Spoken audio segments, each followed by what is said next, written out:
Konferencija, kurios pagrindinis dalyvis yra Ukrainos automaidano lyderis Dmytro Bulatov. Taip pat dalyvauja Respublikinės Vilniaus universitetinės ligoninės gydytojas Dmytro.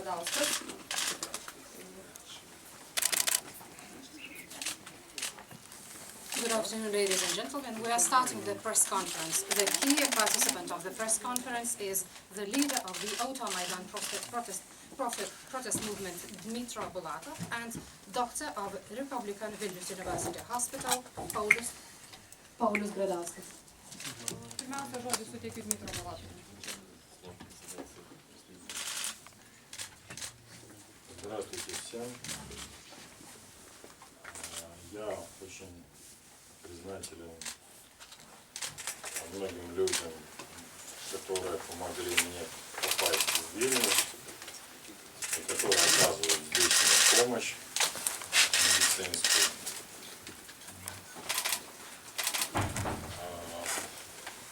Я со своей стороны хочу рассказать вам, что произошло. И заодно, если будет потом время, пообщаться, потому что я на текущий момент не читаю новости, в связи с тем, что мне это очень тяжело делать. И мне интересно было бы узнать вообще, как происходят дела в Украине. 20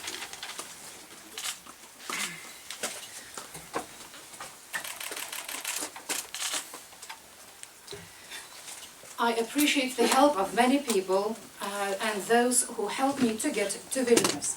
I very appreciate the medical support that I receive here in Vilnius. I'd like to tell you of what has happened to me, and if there is time left, I'd like to talk to you. It is very difficult for me to talk, but I would like to know what is happening now in Ukraine. Я буду говорить медленно, потому что я не очень хорошо себя чувствую. У меня иногда кружится голова и расплывается зрение. Поэтому я попрошу всех отнестись к этому с пониманием и, задавая вопросы потом, тоже этот факт учитывать. 22 числа января я поехал на свою машину по делам в Киеве. И я провел несколько встреч. Мне сообщили о том, что власти арестовывают все мои счета, мое имущество. Узнав эту информацию, я поставил свою машину, припарковал, сел на такси и поехал к банкомату снимать деньги с карточек, со своих карт, с банковских карточек. Я переживал, что на машине меня могут остановить сотрудники ГАИ и забрать ее, что она может быть уже в аресте. Я переживал, что мне арестуют карточки и я не смогу снять деньги. Когда я приехал к банкомату, я увидел там около 10 человек спортивной внешности. Они были похожи на тетушек. Я прогуливался вдоль дороги, ожидая, когда эти люди уйдут.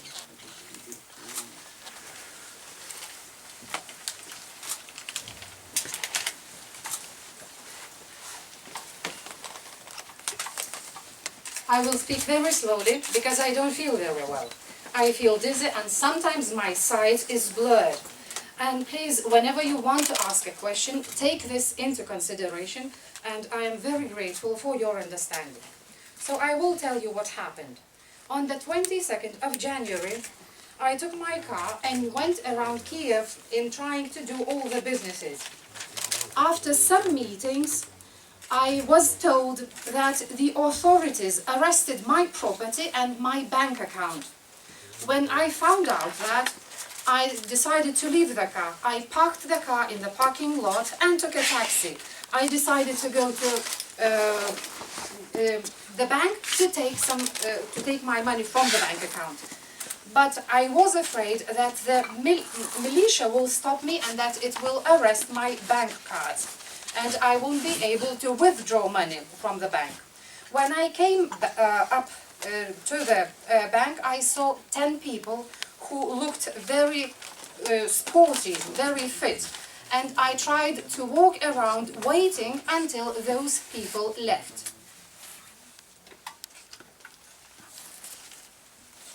Все происходило в городе Киеве, практически возле угла улицы Закревского и Маяковского. Я, ожидая возле дороги, получил удар в затылок сильный.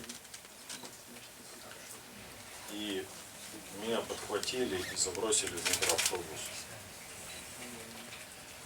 В микроавтобусе меня несколько раз очень сильно ударили по голове. Я лежал в микроавтобусе лицом вниз и одели мешок на голову.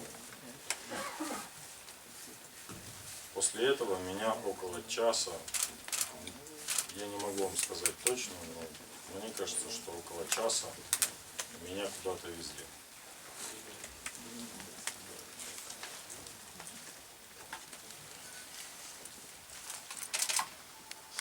Everything was taking place in Kiev, actually very near the corner of Zakrevsky and Mayakovsky streets.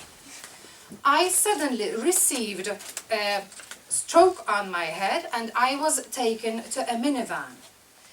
In the minivan, I received a few strokes onto my head, very severe strokes.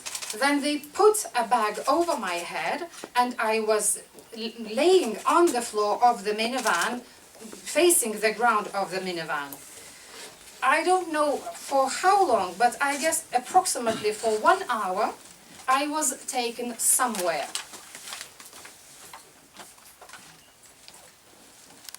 После того, как меня привезли в какое-то место, меня привели в комнату, где была только деревянная кровать.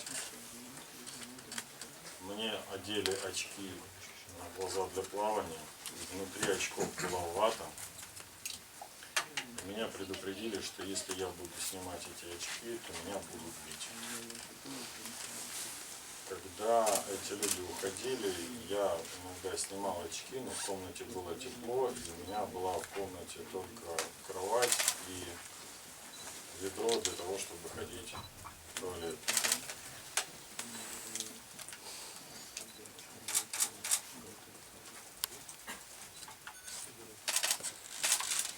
After I was taken to some place, I was taken to a room. That room contained a wooden bed. Those people put on swimming goggles on my eyes and they warned me that if I take the swimming goggles, they will start beating me. But after the people left the room, I would take the swimming goggles. The room was warm, but as I said, the room contained only the bed and a bucket to do the toilet.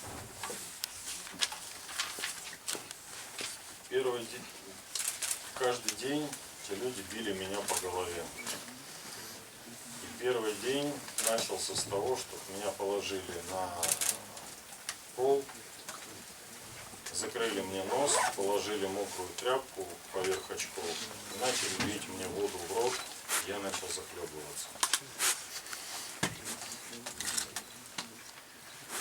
После этого начались допросы.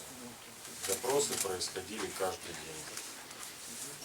каждый день допросы сопровождались тем, что эти люди били меня по голове. Били они меня немного, но очень сильно, и били очень профессионально.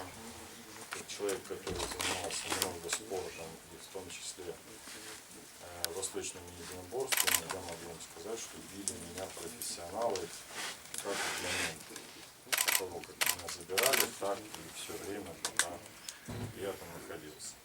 Били очень сильно, очень больно и недолго.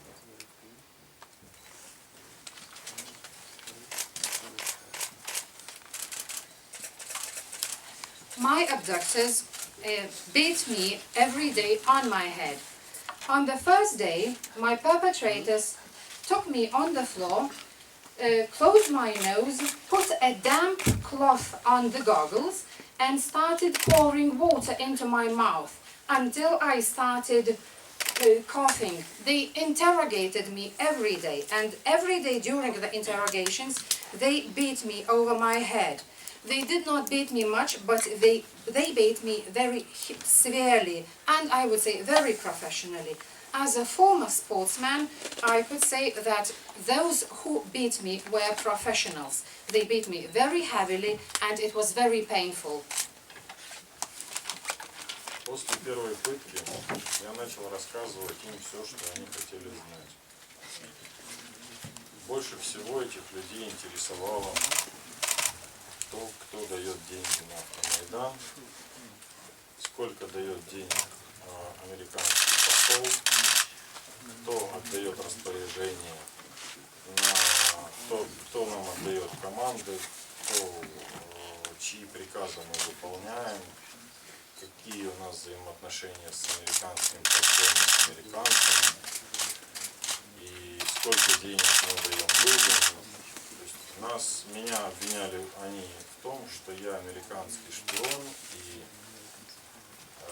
они все наши разговоры снимали на видеокамеру, и это продолжалось каждый день. Помимо вопросов о том, кто финансирует нас, кто дает деньги, они спрашивали о том, что говорили о том, что посол Америки давал небольшие суммы денег, выясняли, куда я эти деньги спрятал, и так продолжалось каждый день. Еще этих людей интересовали наши поездки в Межигорье, к министру Захарченко, к Медведчуку. Больше всего они расспрашивали у меня по поводу поездок к Виктору Медведчуку. Они выясняли, кто принимал решения, почему мы ездили к Виктору Медведчуку.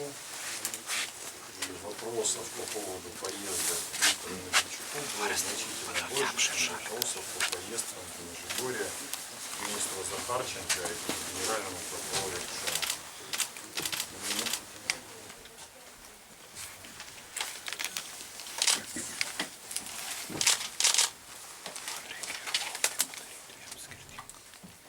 After the first interrogation, I started telling what they wanted to hear. They asked me who gave money for the Automaidan. They asked how much money the American ambassador has given to us. They also asked who gave orders to us and whose orders we were listening to. They also asked about our relations with America and with the American ambassador. They blamed me that I am an American spy. They filmed every interrogation on their camera, and these interrogations lasted every day. Apart from who was financing us, and they blamed me that American ambassador gave me money, and they asked me where I hid the money. They also were interested in our trips to Nizhegorye, to Minister Zakharchenko and to Mr. Viktor Medvedev. They wanted to find out why we went to Medvedev, what was the reason for going there, and actually these were the major questions that we're interested in.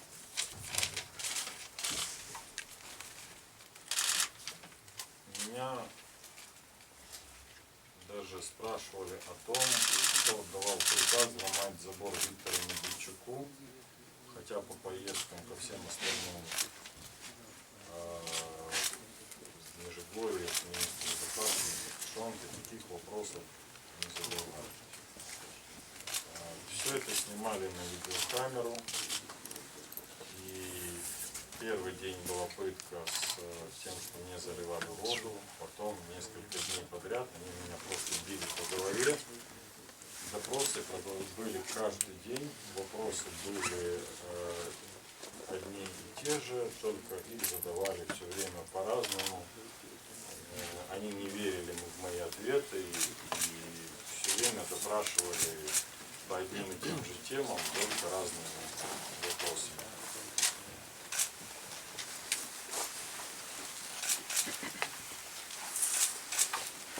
With regard to Medvedchuk, they asked me who gave orders to break the fence, whereas with regard to my trip to Nizhegorsk, they didn't ask such questions.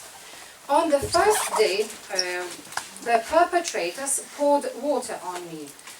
Then, for a few days, they beat me on the head. They interrogated me every day, but they have always given the same questions, only those questions were given in a different manner. The perpetrators did not believe me, and the questions were always on the same topics. Я определял дни по тому, как они давали мне еду. Еду мне давали запечатанную в вакууме ветчину, кусочек сыра запечатанный. И не каждый день, но давали иногда булку. И давали воду. Вода была техническая, вода была с запахом от крана и не чистая, она была с запахом чуть-чуть канализации. И помещение, в котором я находился, там пахло какими-то прелыми тряпками. У меня складывалось впечатление, что я нахожусь в комнате какой-то бойлерной.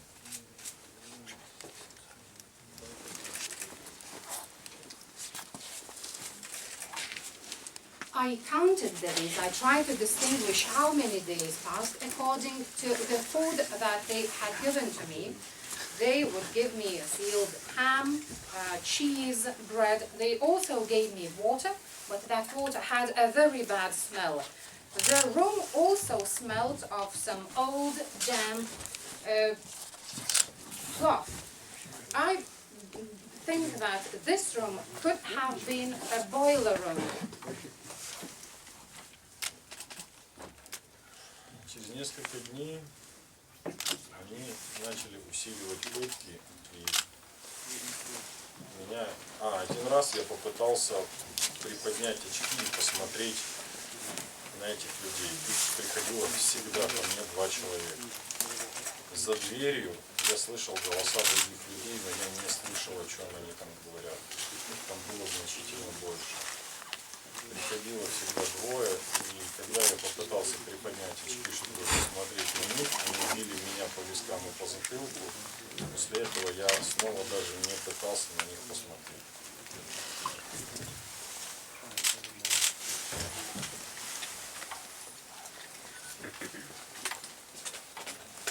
The interrogations became harsher every day. And yet one more thing.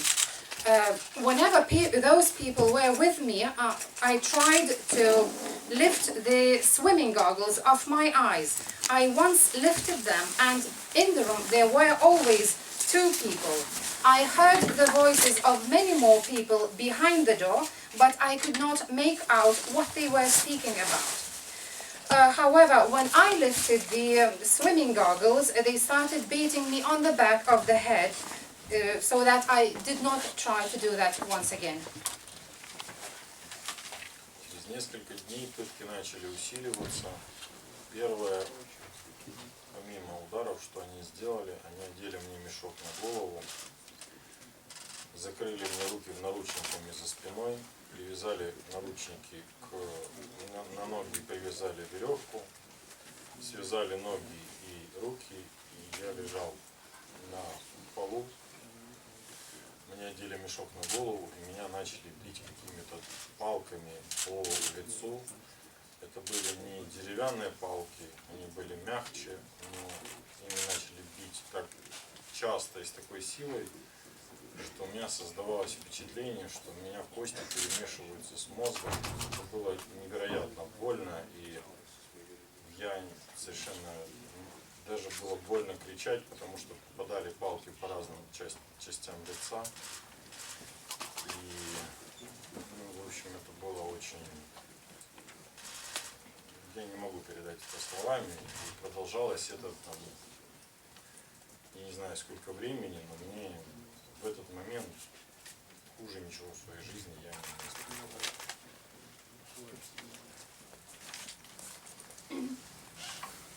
As I have said, the interrogations after a few days have become even harsher. Apart from beating me, one day they put a bag over my head, they put handcuffs on my hands, they tied my legs with a rope, and I was put on the ground. Then they started beating me over my head with some sticks.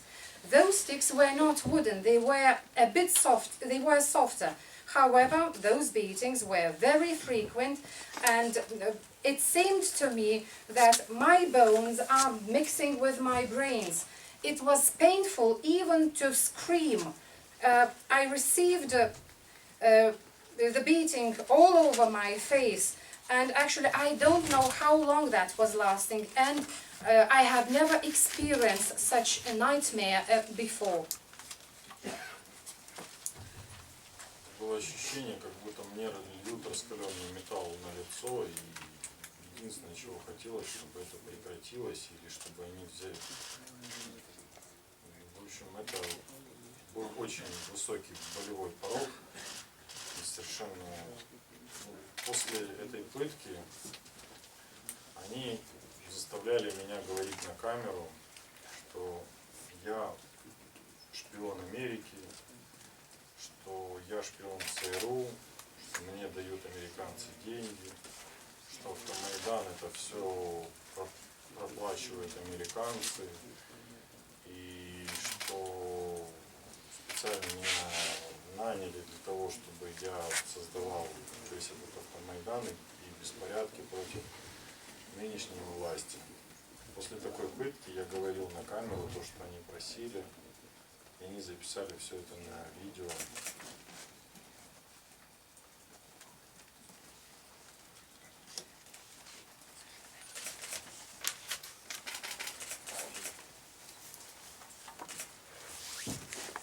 When they beat me, I felt like melting metal, very, very hot metal over my face, and I wanted everything to stop. After such an interrogation, they made me to speak in front of the camera, and they made me say everything they wanted. To say that I am an American spy, that I work for the Central Surveillance Service, for American Surveillance Service, that America gives money for the Maidan, and that I was hired by Americans in order to make disorder against our authorities. And actually I said whatever they wanted in front of the camera, and they recorded everything. Они также продолжали допросы каждый день.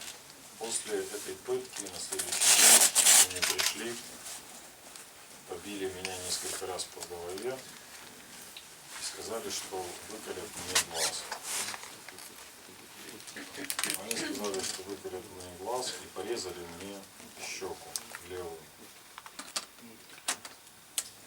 После пореза этой щеки несколько дней подряд из нее текла кровь, не останавливалась. И начиная с этого дня они постелили мне целлофан на земле, и я спал на этом целлофане. Лежал и спал.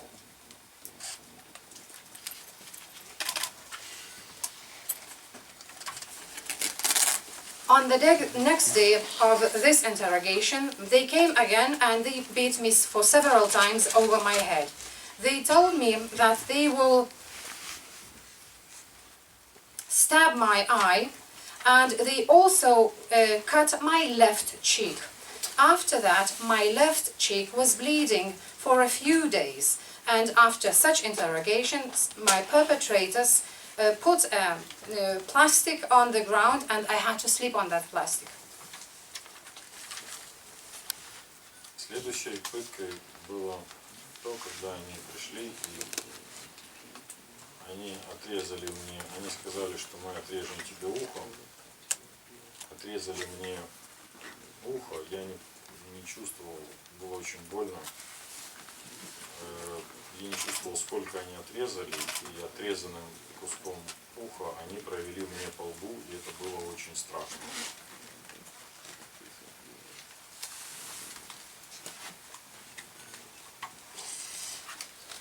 After that interrogation, they came on another day and they said that they will cut off my ear. They did. They cut part of my ear, and actually I could not feel how much they cut off my ear, but they simply took that piece of my ear and touched my face with that part of the ear, and actually it was very scary. Каждый день продолжались допросы, и просто мне казалось, что они не верят, и я говорил о том, что все рассказывал то же самое, что и раньше, и уже, поскольку мне было больно, я сказал, что посол Америки дал мне $50 000, на которые я купил бензин для автомайдана, чинил машины автомайдановцам, купил несколько видеокамер, чтобы снимать поездки. То есть я говорил уже неправду, только для того, чтобы хоть как-то меня пытали меньше.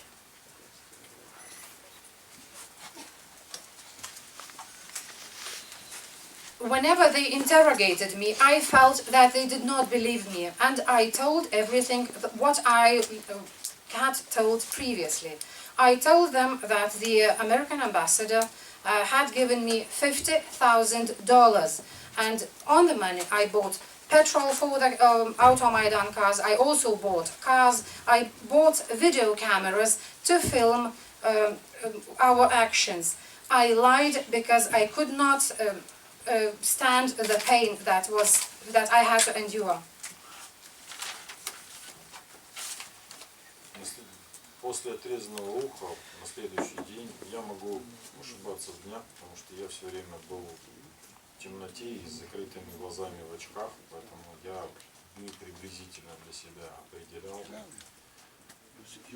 Последним было то, что они поставили дверь, которая была на выходе из комнаты, она была из этой деревянной. Последний день они поставили меня, я стал на колени. Они сказали приложить мне руки вперед, я приложил эти руки, и они сказали, что мы тебя сейчас будем распинать и прибивать распинать, и мы тебя прибьем гвоздями. Я не знаю, гвозди это были или нет. Они сказали, что мы умеем прибивать, и мы тебе не повредим сухожилия. Сухожилия сейчас там болят некоторые. И они прибили мне руки гвоздями чем-то к дереву. Я стоял в положении, стоя на коленях, с прибитыми руками. В этот момент они взяли какую-то палку и начали бить меня по спине и по ногам. Они били меня по костям, по рукам били. Они били в одни и те же места, мне было очень больно, и я не мог дернуться. В тот момент мне уже было настолько плохо, страшно и больно, что я просил их меня убить, потому что терпеть такое я уже больше не мог.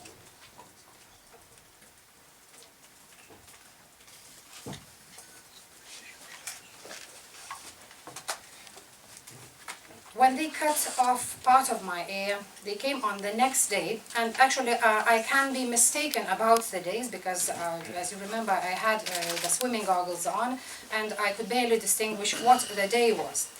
And finally, those people told me to get on my knees and to put my hands forward, and they said that they will nail my hands.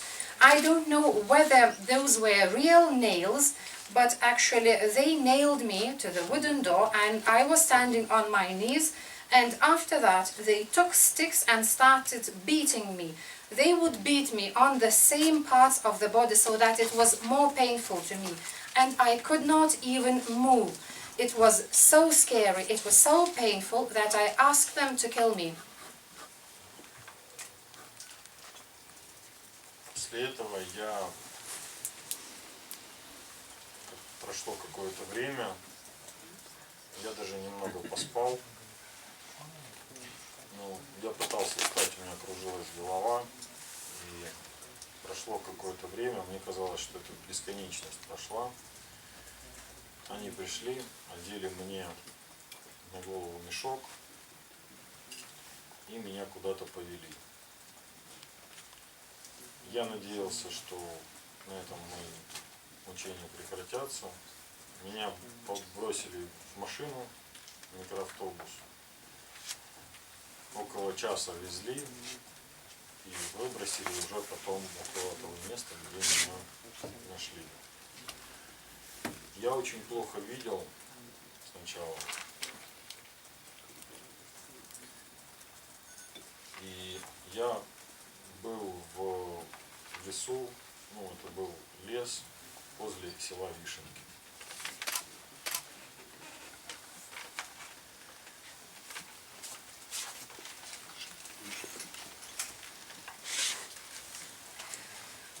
After some time, I even managed to fall asleep.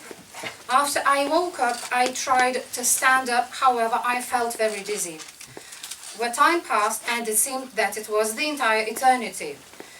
After that, the men came again, they put the bag over my head and they took me somewhere. I thought that my torture will be finally over. However, they took me to the Vilnius and we drove for approximately 1 hour. After that, they left me in the forest. I could barely see from the very first time, and later I realized that I was in the forest near the village Vishenka. Я достаточно быстро, мне показалось, что не больше 15 минут у меня заняло дойти до первого дома, в котором горел свет. На улице было очень холодно, я был в одежде, вы видели по телевизору, сноубордическая кофта была, под ней было термобелье и лыжные штаны. Я дошел до первого дома, начал стучаться в окно, люди увидели меня через окно, испугались, наверное, не пускали, я ходил по разным домам и не совсем понимал, где дорога, и много раз падал, несколько раз я упал в двор этой котлованы под новые дома, судя по всему. И потом я нашел одних ребят, минут 40, наверное, я ходил по морозу, и попросил их пустить меня в дом и дать мне позвонить. Они не пустили меня в дом, но согласились позвонить по номеру телефона, который я скажу.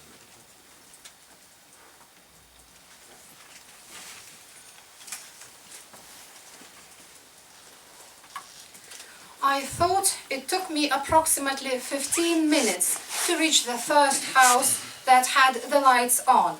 It was very cold outside the street, and as you have seen from the television videos, I had very little clothes on me. I had a sweater, I had thermal underwear on me, and I had skiing trousers.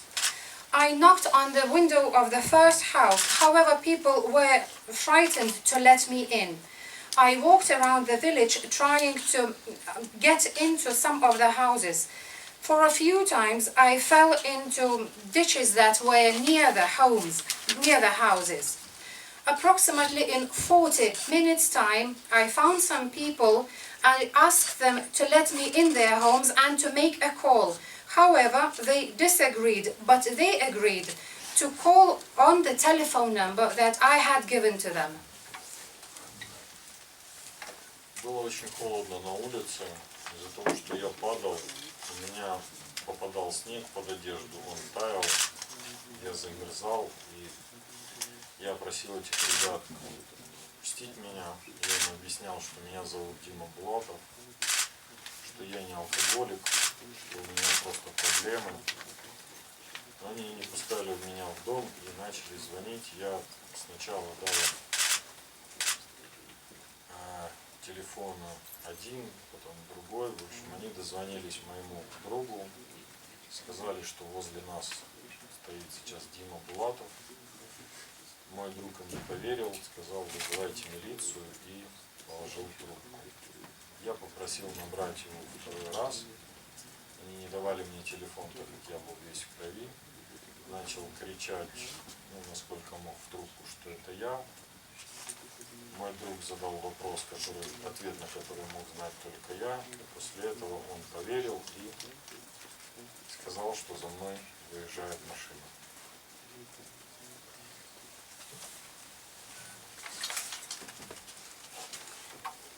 It was very cold, extremely cold in the street. As I had fallen for a few times, the snow got under my clothes, and the snow started melting, and I was all wet over. I told to the people that I was Dmytro Bulatov, that I was not a drunkard. However, those people did not let me in, but they called the numbers that I gave them. They called the first number, then they called the second number, and then finally they got to my friend. They told to my friend that next to them Dmytro Bulatov was standing. However, my friend did not believe me, and he told to call the police. However, I asked those people to call my friend once again, because they did not give me the telephone as my hands were all over the blood. When they called to my friend for the second time, I started screaming that it was me.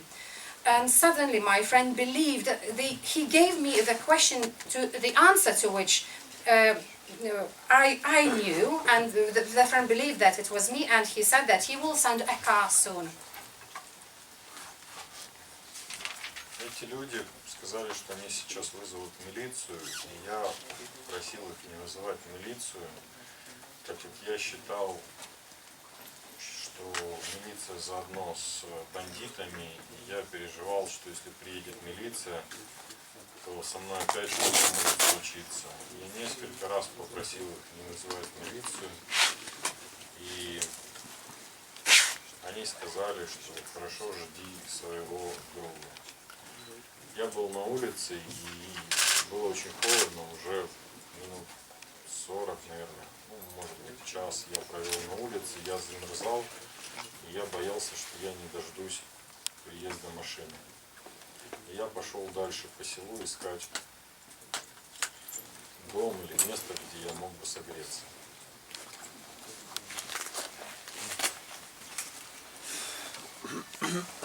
Those people said that they will call militia. However, I asked them not to do this because I was afraid that militia, police officers, will be in the same band or as my perpetrators.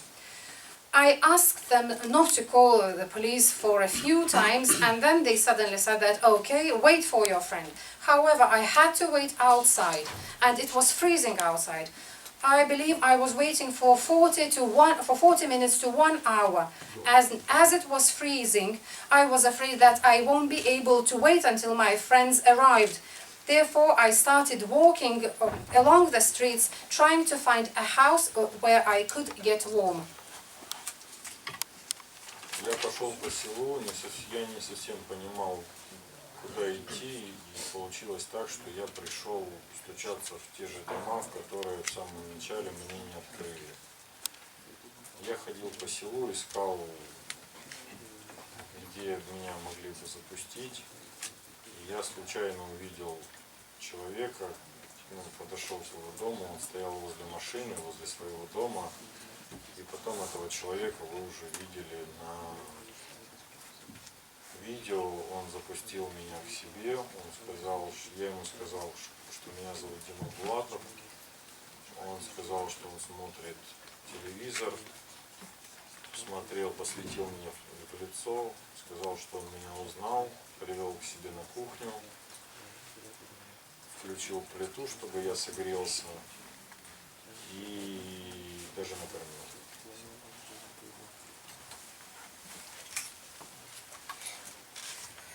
I was walking along the village, but I could not understand where to go. It appeared that I was knocking on the same doors that refused to let me in. I was trying to find a place where I could get warm. And I saw a person who was standing by the car next to his home. Later on, you saw that person on the video. That person let me in because he said that he was watching TV and that he recognized me.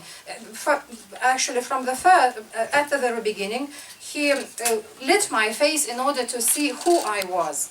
After he recognized me, he took me to the kitchen, he turned the heater on and he gave me some food.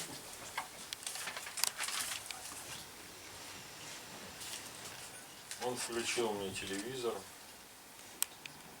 Я услышал по телевизору сразу о том, что объявили, что я нашелся, и что ко мне едут в машине. И первыми, кто ко мне зашли, это были журналисты и мои друзья. После того, как меня забрали, меня привезли в клинику Борис. Ну и дальше уже началось мое лечение. Мне давали первые дни очень много лекарств, потому что у меня помимо физической боли были очень страшные видения. И первый даже день, когда меня зашивали, возле меня стоял Виталий Кличко, наблюдал это все, поддерживал меня. И из-за того, что в общем, мне давали много очень лекарств, а также для того, чтобы я поспал, мне дали много успокоительного, и я после зашитого уха проснулся уже утром. На следующий день, с самого утра, мне было плохо, мне дали много лекарств. Я почувствовал себя значительно лучше. Меня перевели в палату. Ко мне начали приходить мои друзья, моя мама. И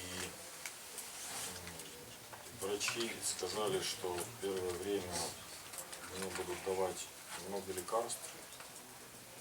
Я почувствовал себя бодрее и решил в этом состоянии записать видео для того, чтобы те ребята, которые переживали за меня и меня искали, чтобы они знали, что со мной все в порядке. Но через некоторое время, после того, как ко мне пришло сразу много посетителей, мне стало плохо, и меня опять увезли в реанимацию.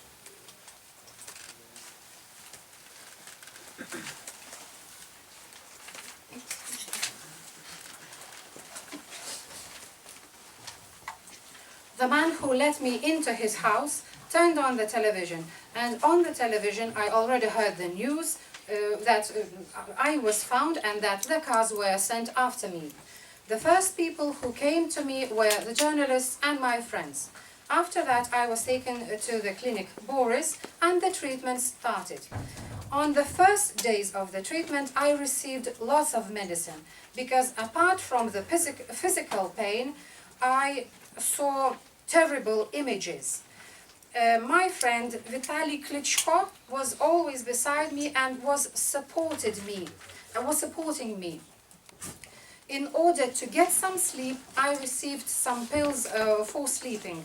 On that day, doctors sewed my ear and I woke up in the morning. When I woke up in the morning, I felt very bad. Doctors gave me lots of medicine, and after those medicine, I started feeling much better. After that, I was taken to a ward, and my friends and my mother could visit me. Doctors said that they would give me more medicine. After medicine, I felt much better, and I decided to record a video to those friends who were concerned about me, and I tried to record the video so that they could know that I was okay. However, I again started feeling very bad, and doctors took me to the intensive care. Я хочу сказать, что мне задавали вопросы недавно. И я хочу подчеркнуть то, что я не пью алкоголь долгие годы, и не курю сигареты, и не употребляю наркотики. Я очень много занимаюсь спортом. Вы можете посмотреть это у меня на странице в Фейсбуке. В первую очередь я занимаюсь такими видами спорта, как вейкбординг, сноуборд и прочее. У меня очень высокая физическая подготовка. И я считаю, что благодаря вот этой физической подготовке я смог пережить то, что со мной происходило. И более того, не замерзнуть в 25-градусный мороз.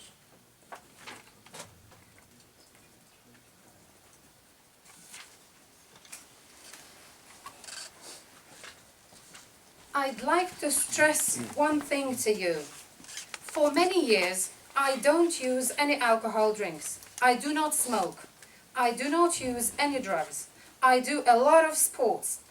If you opened my Facebook account, you would see that I do a lot of sports and I enjoy billboarding and snowboarding. I am a strong and fit man.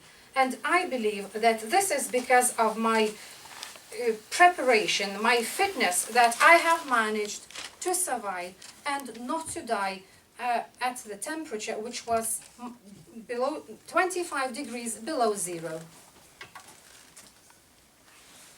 Мне говорили о том, что участие людей вызвало сомнение, то, что у меня не выросла борода.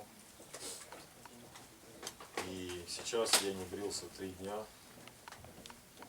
Если у кого-то вызывают сомнения рост моих волос или еще какие бы то ни было вопросы, мы можем провести эксперимент для того, чтобы убрать любые вопросы недоверия. Я был, есть и буду честным перед своим народом, перед людьми, с которыми мы боролись в Украине за справедливость.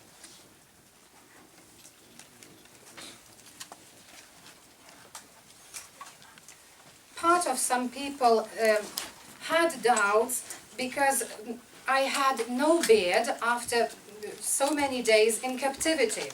Now you see me, I haven't shaved myself for 3 days. And if you still have doubts with regard to the intensity of the growth of my hair, we can have a test so that I could prove you that I am an honest person, I am honest in front of the nation who fight for justice in Ukraine. Я очень благодарен врачам в больнице, в которой я сейчас нахожусь, что мне оказывают очень хорошее лечение. У меня не получается сейчас спать без успокоительных средств. Мне достаточно тяжело сейчас переживать состояние, потому что у меня начинаются видения и воспоминания. И мне пока что тяжело читать. Я поэтому не пишу пока в Фейсбуке, но со временем врачи говорят, что мне станет лучше. Мой врач прокомментирует мое состояние. Я попрошу журналистов и прочих, если у вас будут вопросы, то задавайте их при личной беседе, потому что у меня расплывается. Если я читаю больше нескольких минут, у меня расплывается в глазах и болит голова. У меня пока что не прекращаются головные боли и головокружение. Иногда у меня бывает тошнота и рвота. Врачи за мной здесь очень хорошо смотрят. Благодаря их заботе я с каждым днем чувствую себя лучше. И врачи говорят, что мои анализы уже стали значительно лучше. Я, наверное, с этого момента попрошу врача прокомментировать мое состояние.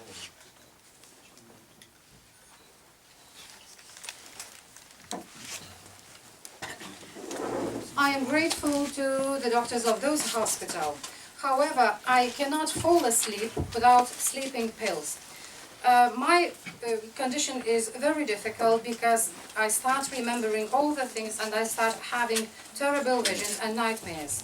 Currently, it is very difficult for me to read. That is why I do not write into Facebook. But doctors say that I will get over very soon, and later on doctor will comment on my condition. I'd like to ask journalists to give questions because I am not able to answer those questions in written form. I sometimes feel sick and I want to vomit, but as I said, I am in good care now and I will get better in future. And I will ask my doctor to comment on my condition.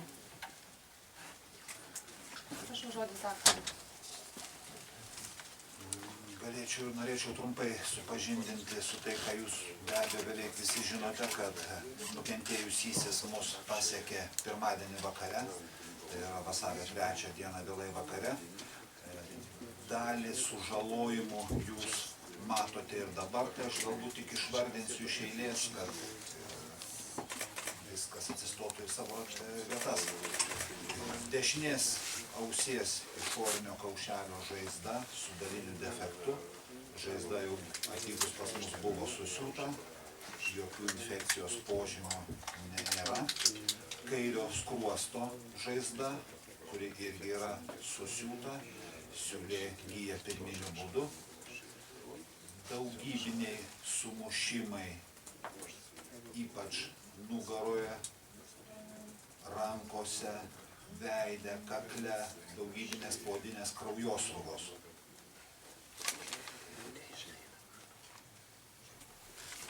Rentgenogramas atlikus kaulų lūžių neradome. I will briefly let you know of the condition of Mr. Bulatov.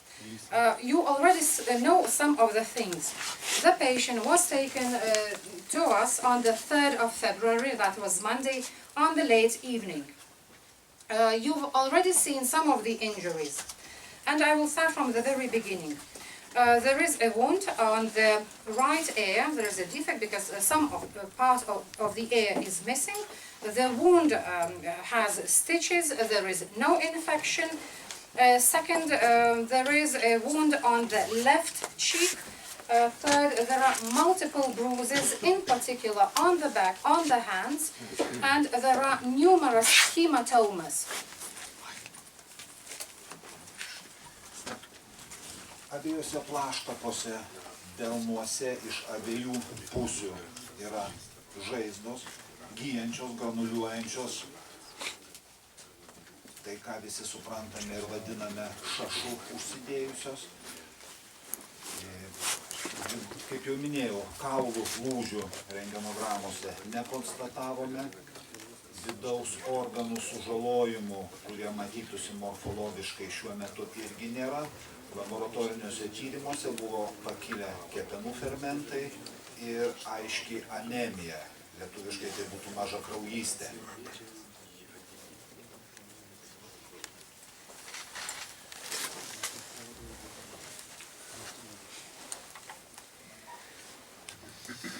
Both sides of both palms have wounds, but those wounds are curing, they are not bleeding. The X-ray has shown that that the bones are not broken. There are no internal injuries in the body. However, the analysis has shown that the liver ferments have increased and there are clear signs of anemia. Kaip jau minėjau, pats nukentėjusysis, gydymas buvo pradėtas ir faktiškai atliktas Ukrainoje esančioje ligoninėje. Jokių papildomų chirurginių veiksmų mes nesiėmėm, nes jų nereikėjo. Gydomas vaistais, ramybė ir šiuo metu mano minėti laboratoriniai tyrimai gerėja.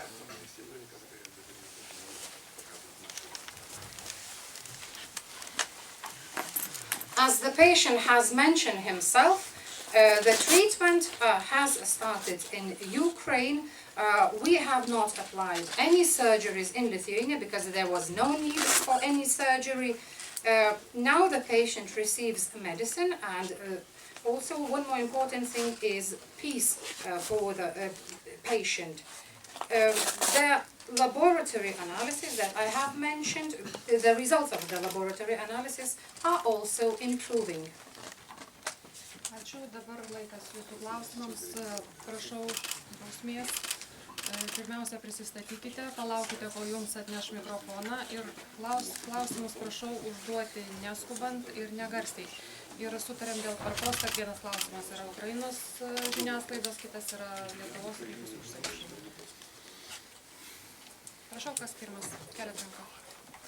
Now it's time for questions, but I'd like to ask you to introduce yourself, wait for the microphone, and don't rush when giving your question. And let's agree to do that. The first question goes for the media from Ukraine, the second for the media from Lithuania, and the rest will follow.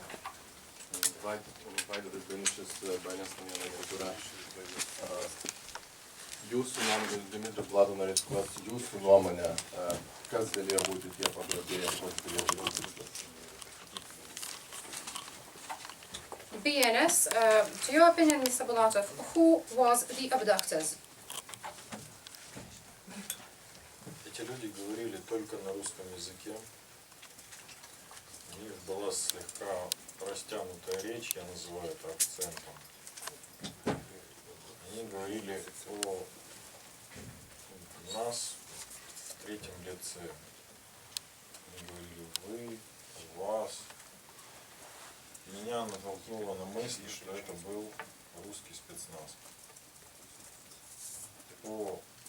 Натолкнуло на мысль, потому что они говорили по-русски, говорили с акцентом, потому что так как они меня били и пытали, это делали профессионалы, которые умеют делать подобные вещи.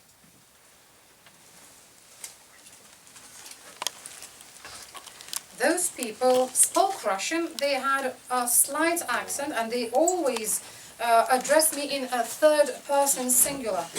I believe myself that those could be the people from the Russian special services, because from the manner that they beat me, I thought that they were professionals and they knew how to beat.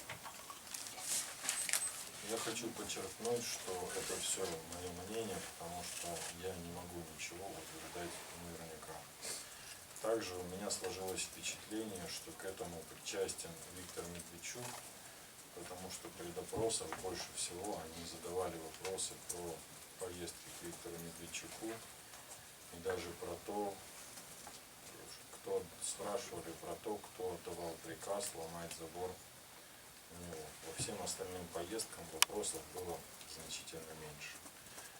Я подчеркну, что это исключительно мое мнение на основании тех допросов, тех избиений, которые происходили в мой адрес. I'd like to stress that this is only my personal opinion. I also believe that Mr. Medvedchuk had something to do with this, because during the interrogations I received a lot of questions about Medvedchuk and who ordered to break the fence of Medvedchuk house. and I received much less questions on other topics. But as I have said, this is only my personal opinion based on the harsh treatment and beatings that I have received. Anyone from Ukraine? Дмитрий, вот мы услышали, собственно, о том, что многочисленные гематомы, ушибы головы, кроме того, порезы, потери крови, ну и много чего. Скажите, почему, когда вы были в Борисе, никто не озвучивал ваш диагноз, держали это в таком секрете, из этого, собственно, поползли многочисленные слухи? Вот. Зачем это было держать? Можно было бы сразу рассказать, и все было бы понятно. We have already heard that you had numerous hematomas, beatings on your head, loss of blood.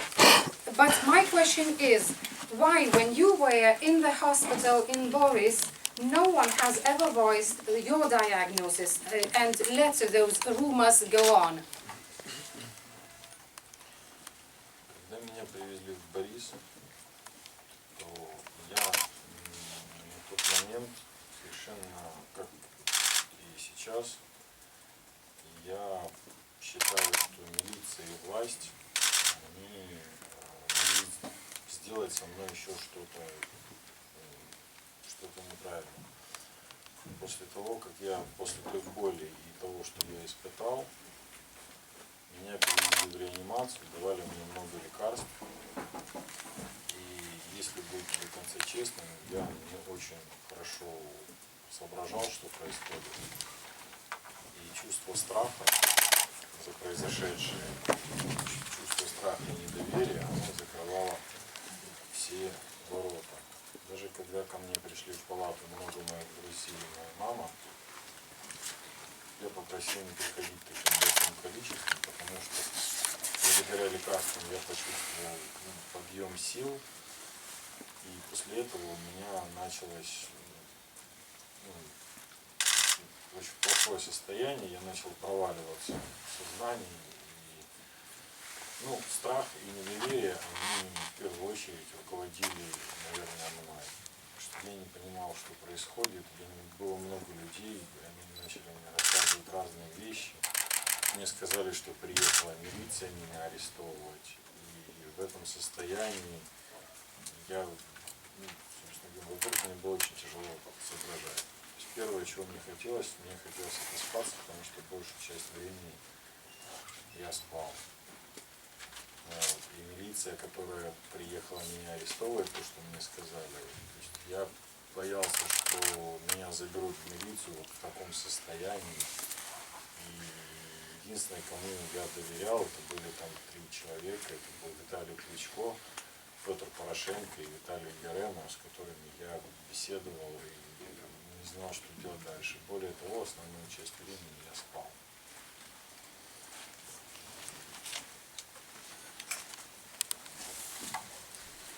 When I was taken to Boris Hospital, just like now, I could not realize what was happening. And I was also afraid that militia, the police, and the authorities might do something wrong to me. After the pain that I had suffered, I was taken to the intensive care and I had to take lots of medicines. Therefore, I could not realize what was truly happening. Besides, I had a huge fear and distrust. My friends and my mother, when my friends and my mother visited me, I asked them not to come to visit me in such big numbers, because from the beginning it felt that medicine helped me to feel better, but after some time I started feeling much worse again. I even lost consciousness for a few times. And as I have said, I was overwhelmed by fear and distrust. Apart from that, people used to tell me many things. They also told me that police officers came to arrest me. But the only thing that I wanted to do was to sleep, as I have not slept for so much time. I was afraid that if militia did arrest me, I would be in a very bad condition. The only people I could trust was Klitschko, Poroshenko and Yeremo. Those were the people that I communicated with most of the time. and another time I slept. Я, если можно, еще. Дело в том, что когда вы сказали, что меня пришли арестовывать во всей моей деятельности автомайдана, я об этом говорил, и это было в реале. Мы ни разу не нарушали закон, и я в первую очередь. И когда мне сказали еще о том, что меня пришли арестовывать, я для себя это определял как беспредел со стороны власти. Потому что нет объективных причин для моего ареста. И я вам хочу сказать, что врачи, когда даже отмывали мои волосы от застывшей крови, они давали мне обезболивающее, потому что под волосами голова была вся разбита. Не было ран кровоточащих, но прикоснуться там было не к чему. Есть врачи из Бориса, которые видели и руки мои, и голову, и прочее. И я думаю, что я благодарен им, потому что защищали мои интересы, я все-таки остался цел. На текущий момент я нахожусь в безопасности, и для меня это было намного важнее, чем что бы то ни было. Также человек, который находился все время со мной, это была моя жена, которая прилетела со мной сюда и помогала мне перенести перелеты, так как между перелетами я потерял сознание и в аэропорту, и она принесла мне воды, и мне стало лучше, и я долетел уже до Вильнюса.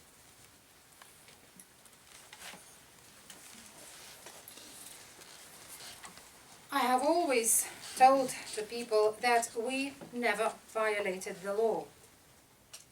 And when doctors started to wash my clotted wounds, they had to give me painkillers because everything was so painful. Those wounds were not bleeding, they simply were very painful. Therefore, I am very grateful to doctors because they helped me and because I am safe here now. And this was the most important thing of all. I would also like to add that my wife also came with me here. She helped me to overcome the flights because when we were at the airport, I lost consciousness and she helped me a lot, so we got to Vilnius safely.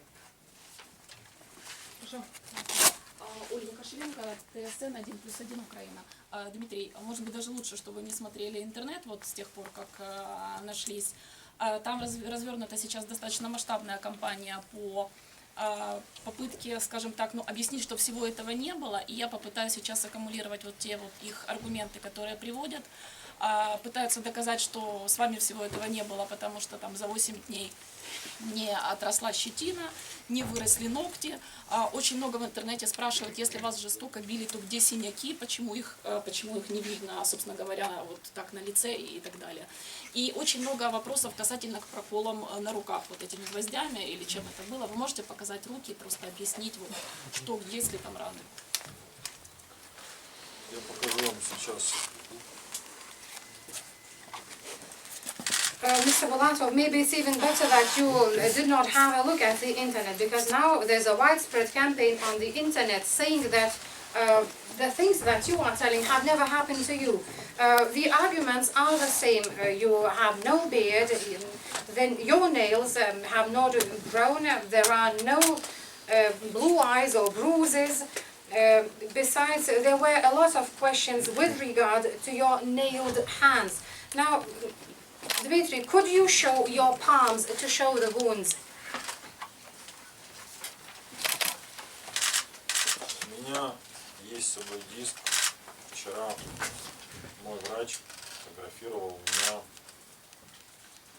с разных сторон. Я могу вам передать этот диск.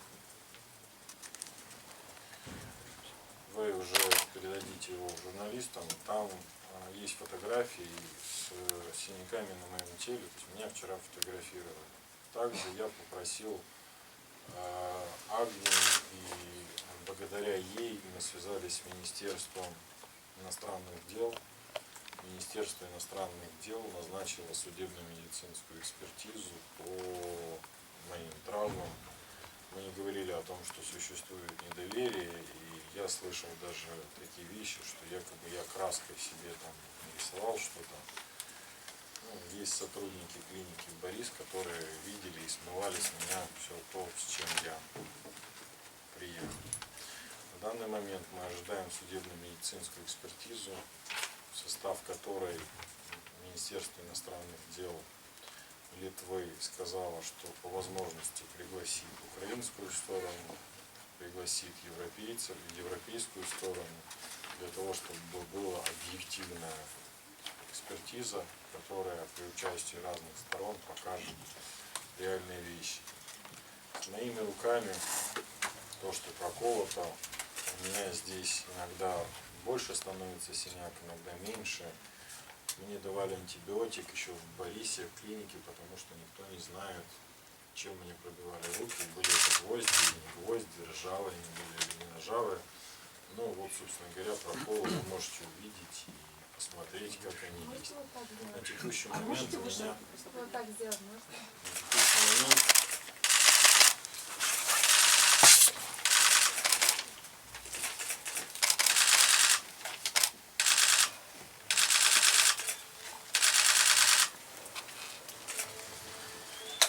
На текущий момент у меня работает моторика, но мне тяжело указательные пальцы разгибать, потому что меня тянет сухожилие. Но при этом я, как вы видите, разгибаю руки, просто я делаю это не быстро.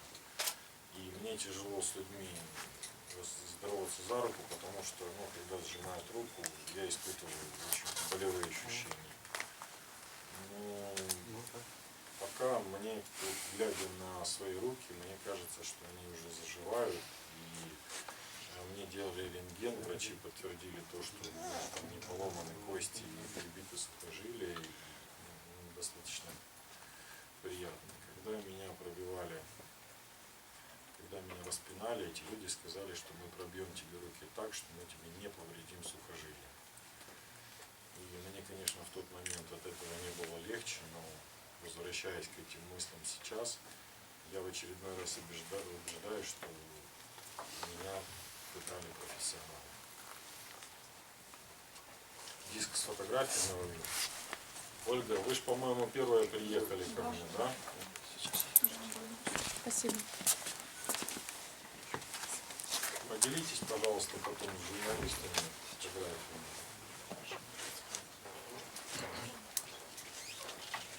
I have a compact disc with myself because yesterday my doctor took photos of my body. I can give you the disc to the media, and this disc contains photos with the bruises all over my face. I am very grateful to Madam Agnew who said that we'll contact the Foreign Affairs Ministry in order to arrange the legal expertise of my traumas to find out what really happened to me. And the Foreign Affairs Ministry of Lithuania will invite the Ukrainian side, the European side, to be more objective and to show and to find out what has really happened.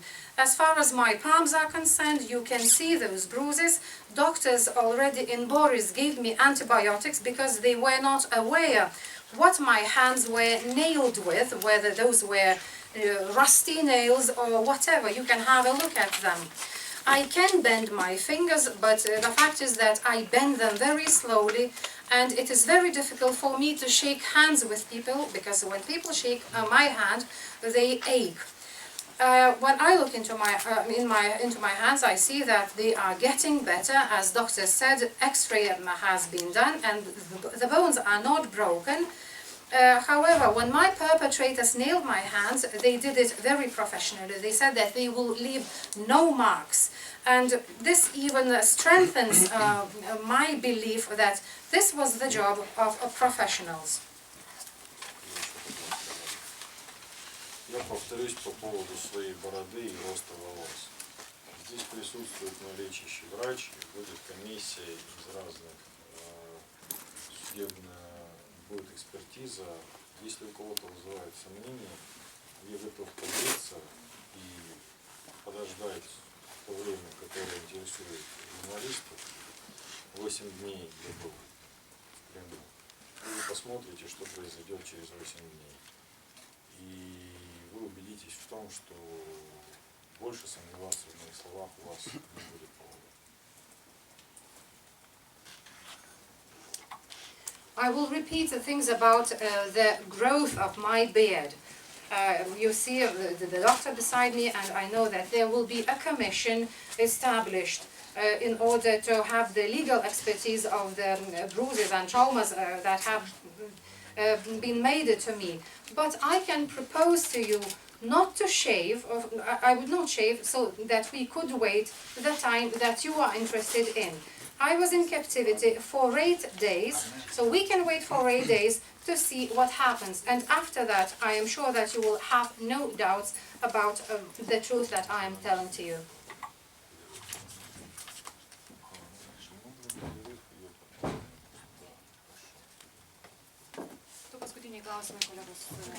Two last questions. Nadeem Baba, Al Jazeera. You said that you told them you received money from the US ambassador to stop the torture. In fact, those activities that you mentioned, like the cars and the petrol and so on, where does your funding come from? Al Jazeera, jūs sakėte, kad jūs dėl to, kad buvote taip žiauriai kankinamas, jūs pasakėte, kad pinigų gavote iš JAV ambasadoriaus, kad tik tai jūsų nekankintų. Tačiau jūs turėjote automobilius, jūs gavote benzino. Norėčiau paklausti, iš kur visas tas finansavimas?